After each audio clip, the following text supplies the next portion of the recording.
have Matt Haney. He is the co-founder of Citizen Hope. Hi, Matt. Hi. Thanks for joining us this evening. You. Great. On my left here, Alex Rosenthal. Alex Rosenthal is a former candidate for supervisor. Welcome to the panel. Thanks for having me. And on my far left here, Zenny Abraham. He is a video blogger, soon to have a national TV show, Zenny62.com. Welcome, Zenny. Got that right. Excellent. Nice to be here. Very good. Well, let's start it off by talking about San Francisco. They have closed Halloween in the Castro. They are trying to ban nudity in the Beta Breakers. What is going on? Is it the death of fun in San Francisco?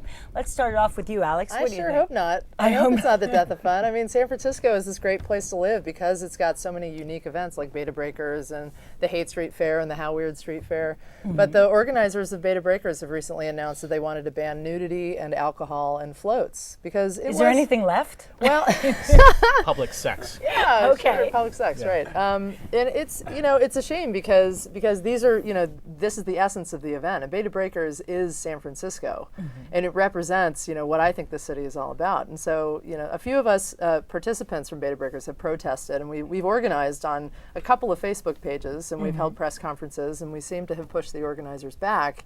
And now that they've announced that they're kind of stepping back from all of those bans, and so that's a good sign. We're still a little bit worried about what's going to happen with the race. We don't think there's enough porta potties. We don't think the event is going to be planned as well as it needs to be. But we do need to protect the neighborhoods, and that's the kind of essential tension in San Francisco. And the reason why a lot of these events are being threatened is because some of the events have gotten a little out of control, like Beta Breakers. Yeah. I was covering this for my blog, and I actually ran across a video on YouTube where there were a bunch of people rushing toward a building. I don't know which one it was, and they all were just urinating.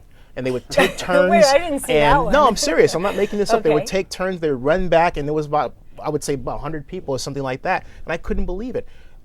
The organizers have stated that over the past 2.5 years, there has been a ramp up of what they consider to be inappropriate behavior. But I think that what's happening is not just endemic to that event, but to San Francisco as a whole. North Beach is now a dangerous place to be. People get beaten up. There are gangs, Black and Latino gangs going at it at certain times. So I think what you're seeing is a society that has been decimated by lack of education, lack of parenting, and they come to areas where people congregate in San Francisco, they take it out on the streets and they make it harder for the rest of us. And then on top of that, we have the neurotics, as I've said before. We used to consider to be the people under the stairs that complained about anything that happened, and now we listen to them. So you put those two together. They've got some political power, and a lot of them actually have legitimate points. I mean, some of these neighborhood organizations really do have legitimate points. Like the neighborhood around Beta Breakers does get trashed, but I think this is the fault of the organizers as much as anybody. I mean, Right, because if they put enough places for trash, if they put enough bathrooms, if they really kind of worked with it rather than say forget it. Right, exactly. And my big thing is the Castro, because I'm born and raised in San Francisco. I love Halloween, and the Castro is just like a wonderful event, and that's gone. Yeah. I mean, I think that the state of fun in San Francisco, perhaps more so than in other places, is actually a serious issue because people come here from all over the country. We know that about San Francisco, and one of the main reasons that they come here is because it's this sort of free, independent-spirited, independent-minded place where people can have a good time. And don't forget the nudity. Lots of nudity. And there's a lot of sort of spillover effects for the economy in particular. I think it's no coincidence that Silicon Valley is close to San Francisco, and people come here because they know what San Francisco is about. It's a place where they can be themselves and they can have fun, and we get a lot of benefits for the economy and the creativity that comes from that. So I think it's important. But I got to be honest, though, I'm a little tired of seeing people in the nude who have no business not wearing clothes. Oh no! Well, let's not start with the Folsom Street Fair. They should just limit it to hard bodies. Serious. Okay, Only the good-looking people. That's right. I don't think we're going to get that fast. That's But it just now here's the thing for me is that it used to be very much artists and people all over that would be poets, artists, writers, and they used to be able to afford to live in the city in different places in the city where they work part-time and then were able to be artistic and show and have all the fun that they do. Then it seemed during the dot-com time that people moved in, all of the rents just skyrocketed, and everybody moving in was saying, I love San Francisco for all the artists and everything, but they, in turn, moving in and paying high rents, pushed them all out. That's right. So now we have a lot of people that are complaining, yes, I'd love to see, all the artists and everything, but I don't want them peeing on my door. Well, the 1985 downtown plan, not to get too technical, really contributed to that. And that was when San Francisco's downtown was pushed past Market, past 3rd Street, into the south of Market. where we had apparel manufacturers and the artisans, and they couldn't afford it. They got pushed out to Oakland, to the East Bay, then further out. So San Francisco, that part of San Francisco, you're not going to see again in that way. I mean, maybe you will. That's something that I think we can argue about, because I just thought of a contrarian point of view, because I like to argue with myself. But I was, curious to, That's why we're here. Right, Yes. absolutely. But this is a really good point, is the gentrification and the increase in housing prices, particularly in the Castro. I attribute the increase in housing costs as the number one reason why Halloween in the Castro ended up being killed by the city.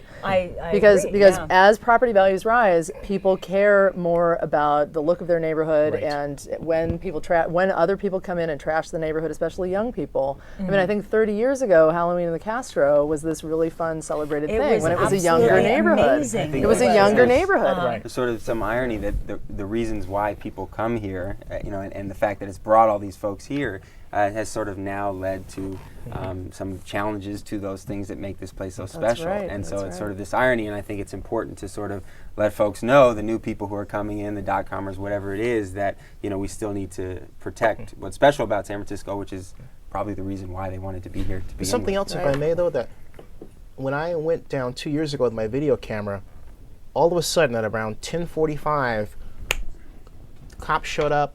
Someone had a gun Street sweepers. because someone had a gun. Oh yeah, right. And in the years prior to that, you never heard of anyone having a gun Are you talking down about there. Halloween? Yes. Uh-huh. Yeah. Okay. And you don't know where that's coming from. And so it's scary. And again, it goes back to what I was talking about regarding how the society has changed. It's a more dangerous society. You think so? You Abs- think oh, 100%. we're more dangerous right now today than we were in, say, the early 90s or the late 80s? It's a more dangerous... I mean, there are less homicides, because in the less early violent 90s, you crime. didn't have metal detectors in high schools. Now you do. In the early 90s, you didn't have AK-47s running rampant. Now you do. It's a more dangerous society. But the trouble is, and I'm glad you said that, because it's more disturbing that you're not aware of the danger, and yet it's around you. So here's the thing: is it because of the access to weapons, or is it because there is a state of being Permissiveness. Also fear.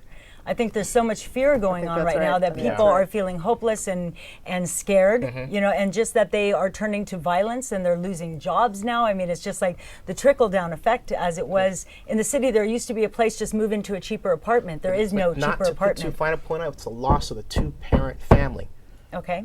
Kids cannot be raised by kids effectively. And you can't have latchkey kids coming out and being the dominant part of society. I was raised by my mother, and I was raised by my mom very too. well. Right, Okay. right. And I'm not So saying, but the bottom line is that we had a better time when we had both the mother and the father at home. And now we're the idea of a family is all over the place. And we've I given... don't think that's a bad yeah. thing, Zenny. I'm going to say I think it's a bad thing. I'm going to say that. Because see- you I don't can't- see the you can't- connection look, between Halloween and the Castro, though, and it's the violence and that's two-parent occurred. families. It's violence that's done by the kids that are unsupervised. I'm going to disagree. okay? I think it is complete lack of planning on the part of the organizers of the event. I think it's in the way of Halloween in the Castro. So they crowded thousands and thousands of people together between police stanchions in a far too small area, and they didn't give them anywhere near the entertainment that they needed to actually keep their brains going. But Alex, it's The Halloween, always but been hold that on. way. So Halloween in New York City is a parade. They've got 3 times as many people at their Halloween, Mm-hmm. but they're constantly moving, and they've got constant entertainment, and they're keeping their brains going. And there has been no violence in the Halloween in New York City for as long as anyone can remember. But because the San Francisco Halloween is so badly managed and so badly planned, See, I think that's the problem. That's the problem, is that they don't look at that option. They don't look at what's working and that the parade did work and that there's less violence there. Instead, they just say no more. That's right. it. And that's that right. is not Cancel. San Call the Francisco. cops. But I'm still Right. going to go with the violence Okay. issue, because my first Halloween was '88, and it was crowded then, and sweeping. We went down, all of our grad students from DCRP at Berkeley, and we had a blast. People got drunk. There was no incident. Now people get drunk. They have guns. There was and more entertainment everything. in those years. There's more entertainment, and they had Why? more space because the city put more effort into planning the thing. So you're saying that with more entertainment, more space, there'll be no crime at all? There will be less crime, absolutely, Okay. because people will use they'll be using their brains and not bored and not wondering what the next thing is. I'm going I to want rein to see it in that. a little Then. bit. I'll lay you a bet right Okay, here on this I'm going to television rein it in a little bit program. because you know Yeah. what, we'll have to come back for violence Definitely. as a table topic, because that in sure. itself is going to take up a good hour of time. I'll stop the world and melt with you.